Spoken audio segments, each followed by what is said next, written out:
The Yellow Wallpaper by Charlotte Perkins Gilman. Part 5.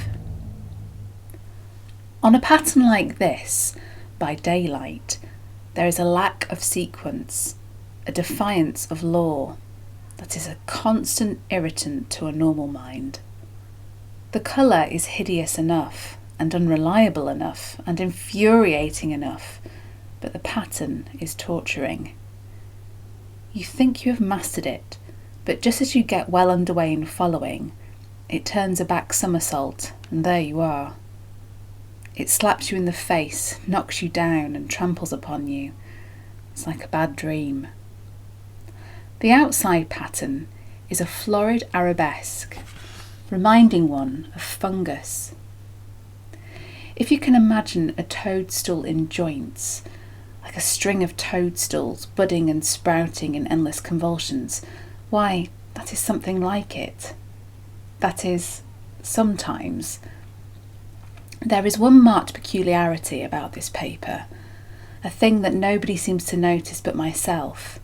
That is, it changes as the light changes. When the sun shoots through the east window, I always watch that first long straight ray. It changes so quickly that I can never quite believe it.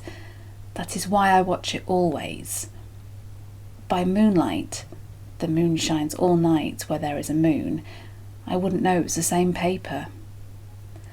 At night, in any kind of light, twilight, candlelight, lamplight, and worst of all by moonlight, it becomes bars. The outside pattern, I mean. The woman behind it is as plain as can be.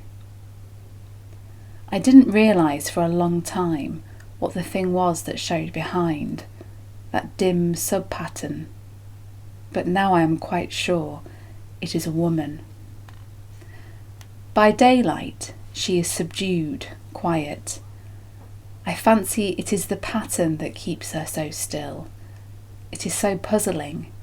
It keeps me quiet by the hour.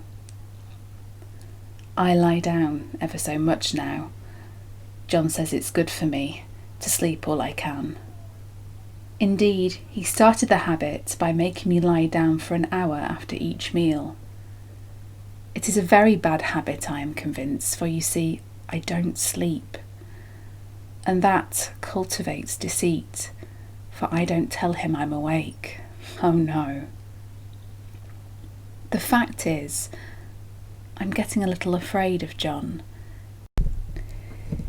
He seems very queer sometimes, and even Jenny has an inexplicable look. It strikes me occasionally, just as a scientific hypothesis, that perhaps it is the paper. I have watched John when he did not know I was looking, and come into the room, suddenly on the most innocent excuses, and I've caught him several times looking at the paper. And Jenny too. I caught Jenny with her hand on it once. She didn't know I was in the room, and when I asked her in a quiet, very quiet voice, with the most restrained manner possible, what she was doing with the paper, she turned around as if she'd been caught stealing, and then looked quite angry and asked me why I should frighten her so. She said that the paper had stained everything it touched, and that she'd found yellow smooches on all of my clothes and John's, and wished we would be more careful. Did not sound innocent.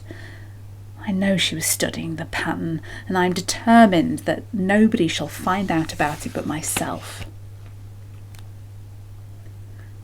Life is very much more exciting now than it used to be.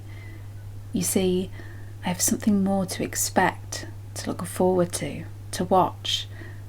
I really do eat better, and I'm more quiet than I was. John is so pleased to see me improve. He laughed a little the other day.